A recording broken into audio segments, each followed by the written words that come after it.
안녕하세요 여러분. 2월 24일 목요일 우리 다 같이 매일 기도에 참여하시겠습니다. 사도신경 고백하시죠. 전능하사 천지를 만드신 하나님 아버지를 내가 믿사오며 그 외아들 우리 주 예수 그리스도를 믿사오니 이는 성령으로 잉태하사 동정녀 마리아에게 나시고 본디오 빌라도에게 고난을 받으사 십자가에 못 박혀 죽으시고 장사한 지 사흘 만에 죽은 자 가운데서 다시 살아나시며 하늘에 오르사 전능하신 하나님 우편에 앉아 계시다가 저리로서 산자와 죽은 자를 심판하러 오시리라.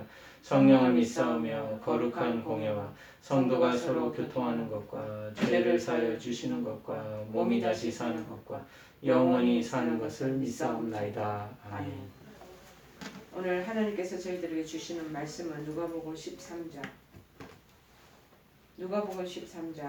34절 35절 말씀입니다. 신약성경 누가복음 118페이지 118쪽에 누가복음 13장 34절 35절 말씀 보시겠습니다.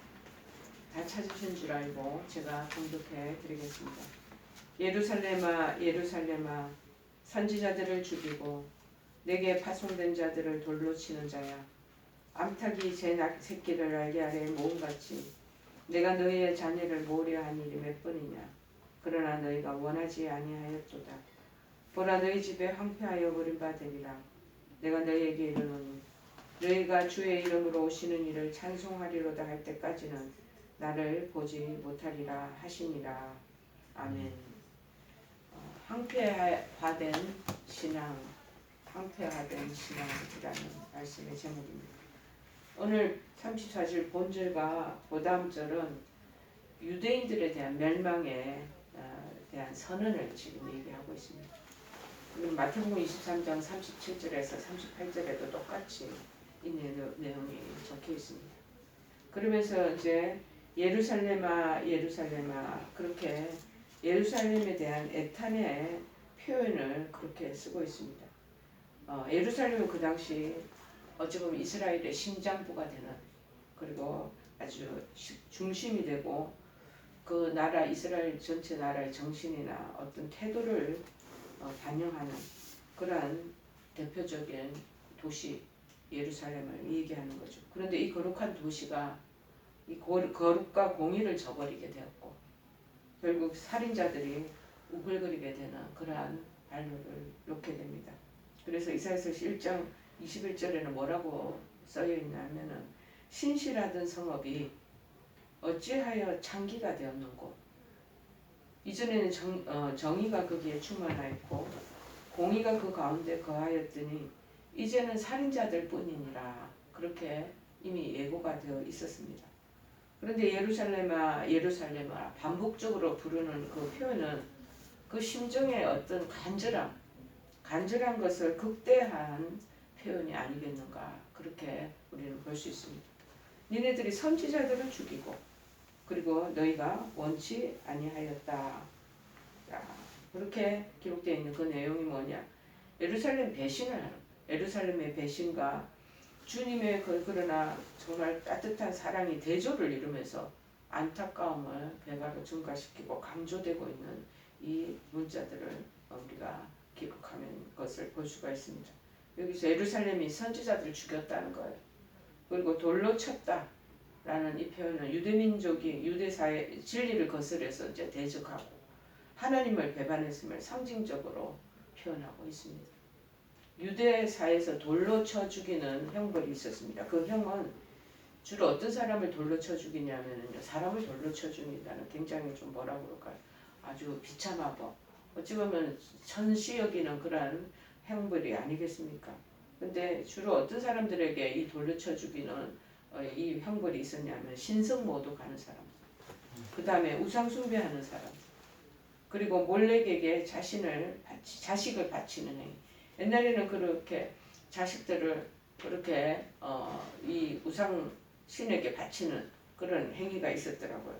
그리고 신들에게 접속할 때, 신접할 때, 그리고 안식일을 어길 때, 간음할 때, 불효할 때, 성물을 탈취할 때, 이런 저주의 형벌이 바로 돌로 쳐 죽이는 형벌이었습니다.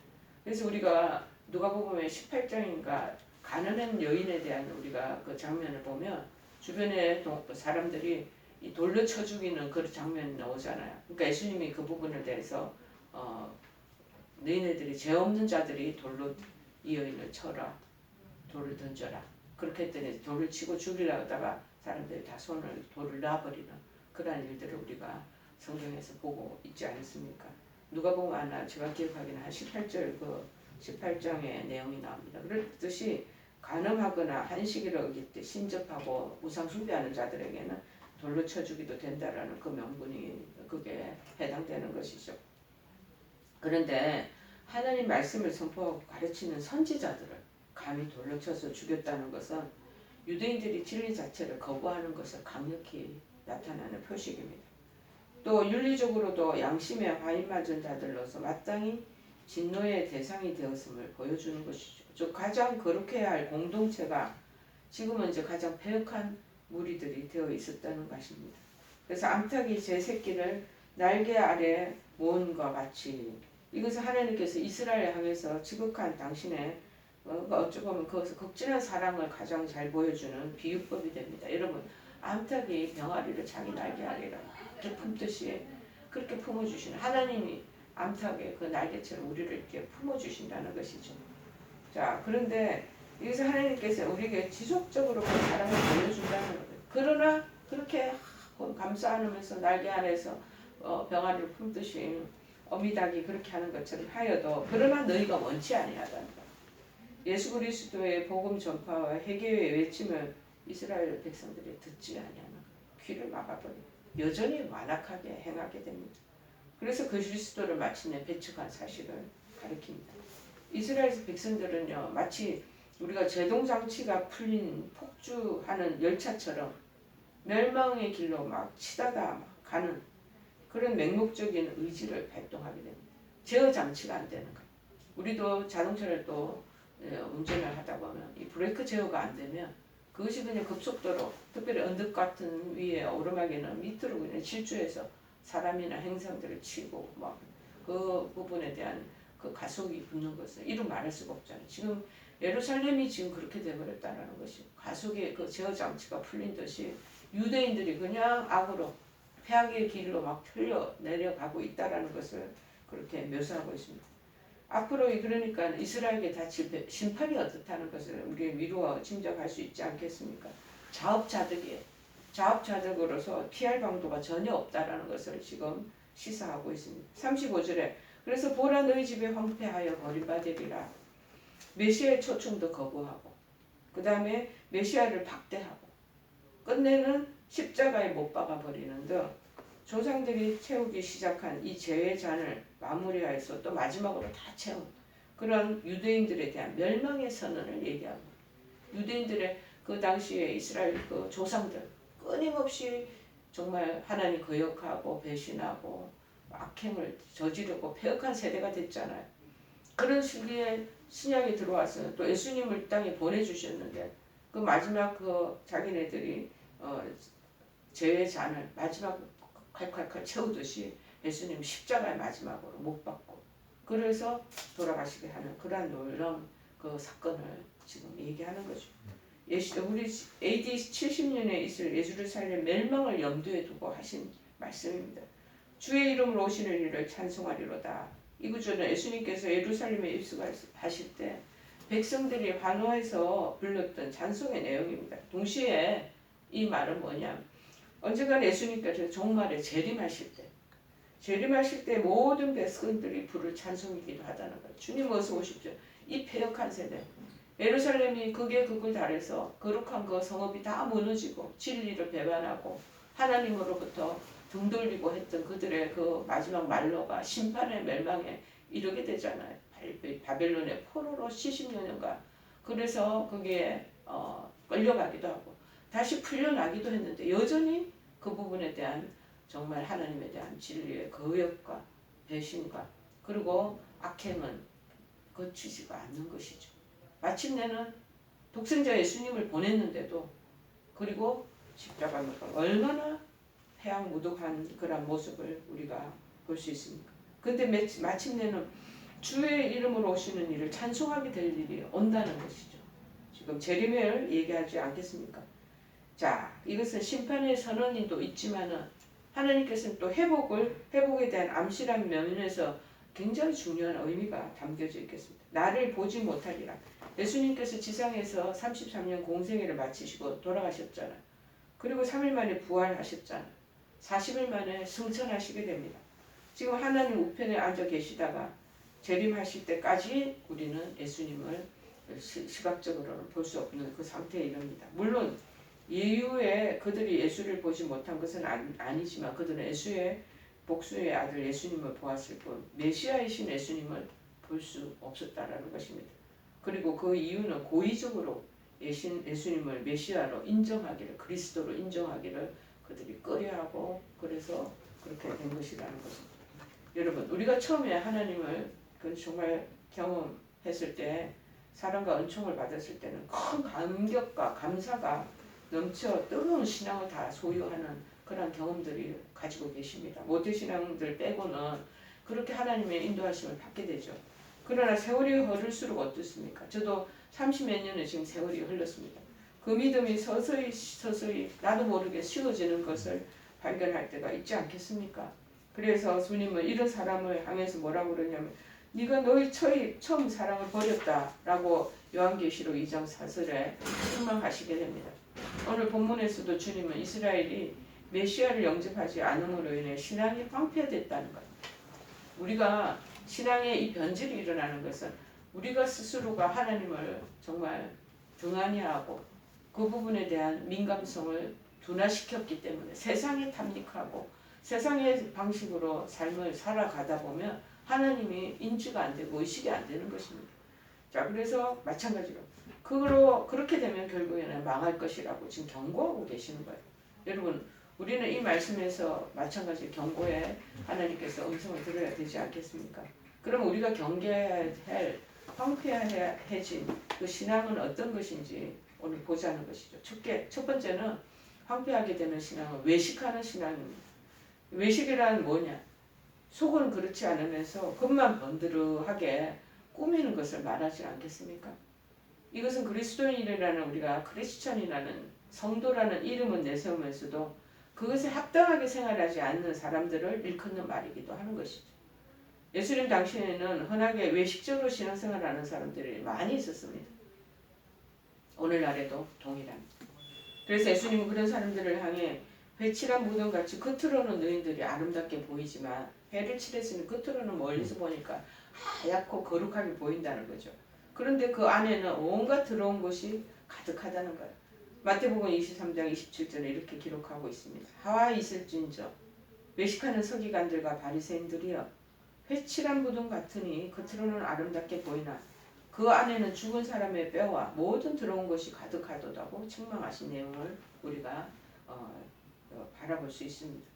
그런데 이렇게 외식하는 신앙은 특별히 사악한 악행을 행하는 자들만 있는 것이 아니라 오늘날 실상 우리들에게도 모두에게도 조금씩 다 들어가 있다는 것입니다.